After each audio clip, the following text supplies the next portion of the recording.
G'day legends, I've got a new video for you today, and today we're going to talk about royalty-free images. Did you hear that? That's the royalty-free images. We've got iStock Photo, you've got Pixabay, you've got Upsplash, you've got Getty. There's a whole heap of royalty-free images out there that can be used. You need to have an account so that you can get a license for that product.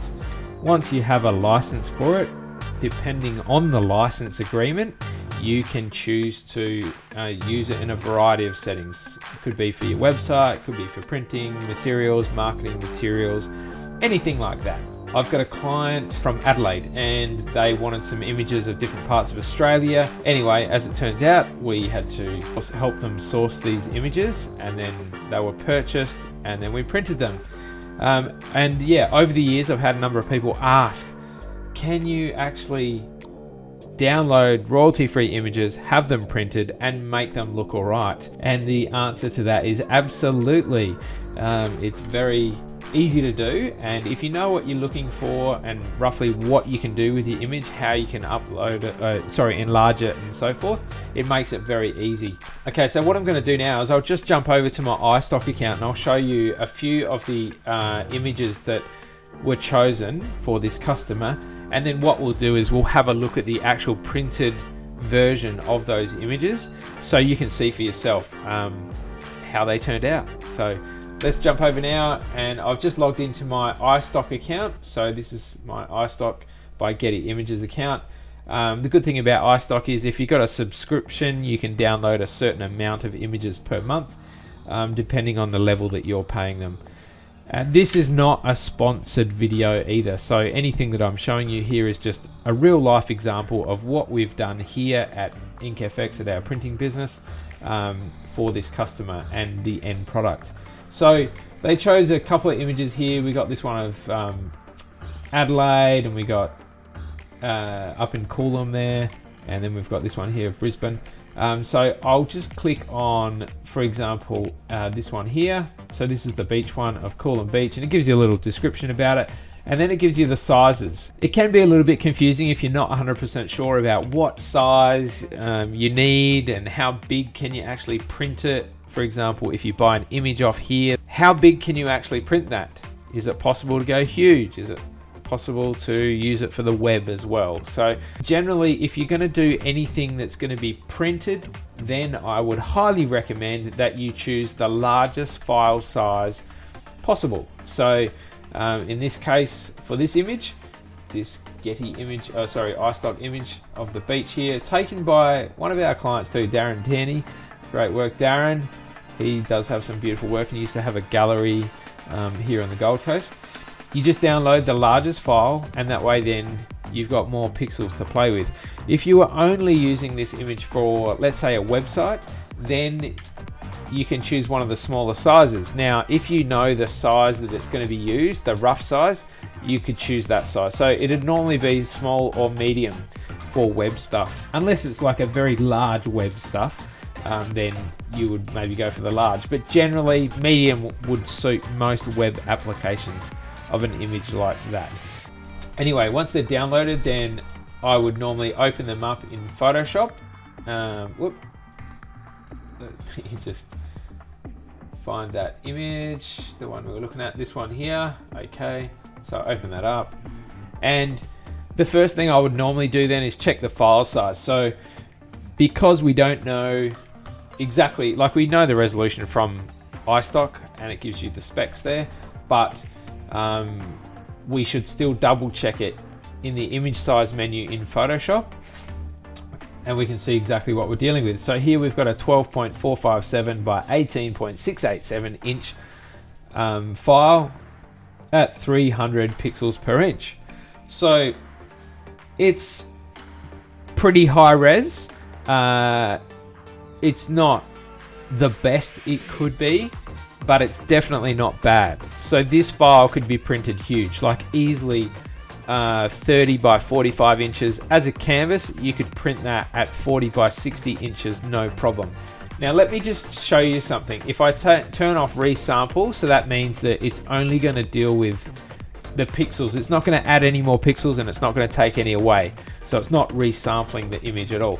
If I change this to 40 by 60 inches, so that's like 1 meter by 1.5 meters, you can see that the resolution of the image is 93.425 pixels per inch.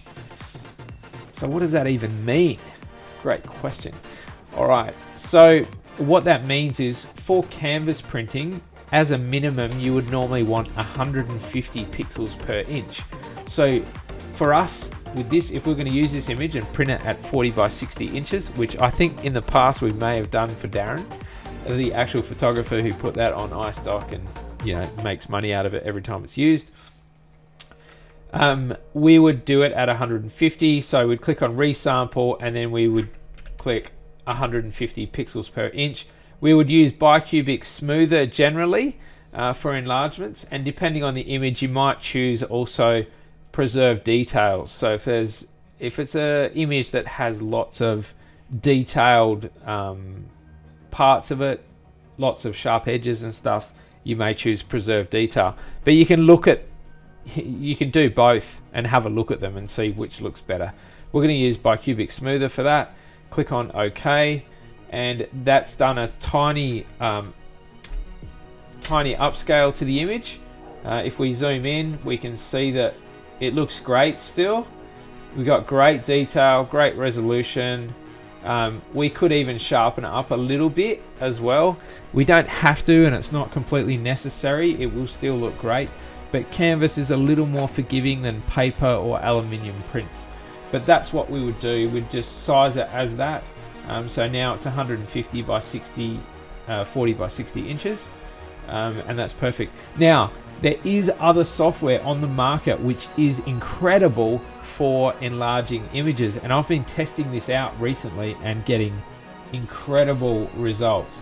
I'll just quickly show you the program. I'm not going to spend much time on it, but I'll just show you the program. It's called Topaz Gigapixel AI, which is for artificial intelligence. And I have to say that this software is probably at this point, now this is completely just my opinion and unbiased, it is probably the best software I have seen with enlarging images. It is amazing, absolutely amazing.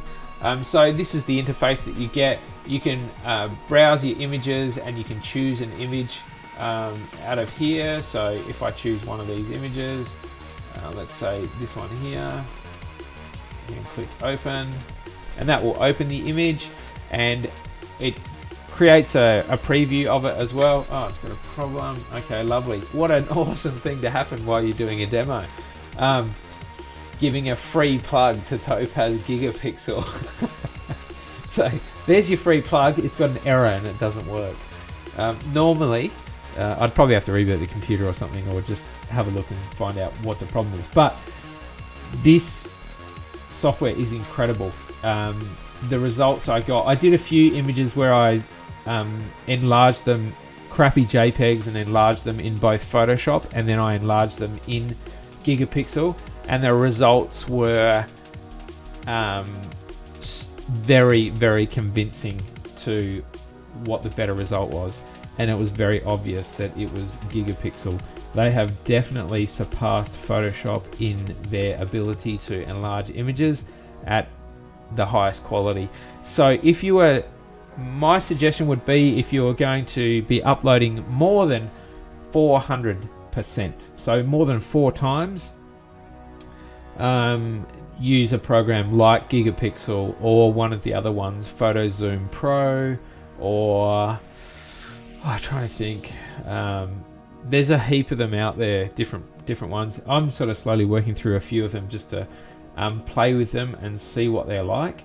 But I have been very impressed with Gigapixel AI, despite its occasional glitch, which it's performed for me.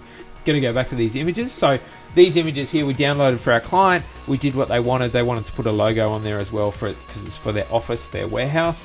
And then we printed them out. So what I might do now is actually show you the printed version. So I've printed them on our aluminium HD metal, which is an incredible product, very high quality. It's hard to describe until you see it in person. It's very hard to show it as well and show how just impressive it is when you see it.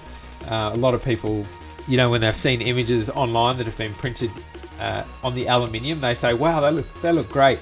But when they see it in person, they're like, holy cow, this looks amazing. And that is true. That's how they do look. But anyway, let me show you now. I'll just spin the camera around. So we've got that one and that one open at the moment. Both beautiful images. And now I'll just take you over to the printed versions of them as well. So here's a couple of the images that we've had done. This is that sort of overcast one of Adelaide. This is the one that we were just looking at on the screen there. So that's over there. That's that one there. And it does look sensational. No one would be upset about having that on your wall. There's one of the Story Bridge in Brisbane, and it looks just absolutely awe-inspiring. So, and there's another one there as well. So that's how they look. In short, yes, you can most definitely print your images, royalty-free images. So if you decide that you want to download something, spice up your house, make it look amazing, go for it. Check out Pixabay. I'll put the links in the description of the video as well. Pixabay, iStock Photo, Getty Images, Upsplash is another free one. Pexels is another one as well. There's a whole heap. Adobe Stock Photos. You can use any of them. Main thing to remember though is when you're going to print something, depending on the size you're going to print it, but you could also talk to your printer about it, how many pixels are best, but definitely can be done and can look incredible too. And it's a cheap way to do it. So some that are royalty free can also be free to download. Then you have others that, like iStock Photo, where it's a paid subscription, or you can pay per image like Getty. Anyway, that's it for now, legends. I hope this video was helpful, and if you have any other questions as well, please don't be shy. Leave a comment below if you found this helpful. If you'd like other videos as well, like on enlarging your images in Lightroom and Photoshop, I have done videos on those before, but I'd be more than happy to make more. I'm so pumped to be back creating content again. I just want to make sure that I actually give good content though, and it's what you want to hear or you find interesting. If there's particular things you want me to talk about in these videos as well, I'm happy to do that. And if you'd like to know more about printing too, so if there's actual stuff you want to know about printing and image editing, please let me know. Like, subscribe, give us a thumbs up. That would be awesome and help my tiny little channel. I think at the moment we've got like 350 subscribers, so this is the early days. They're telling me this is the early days. So anyway, have a great day guys, and I'll chat to you soon. Hope the video was beneficial. All right, cheers guys.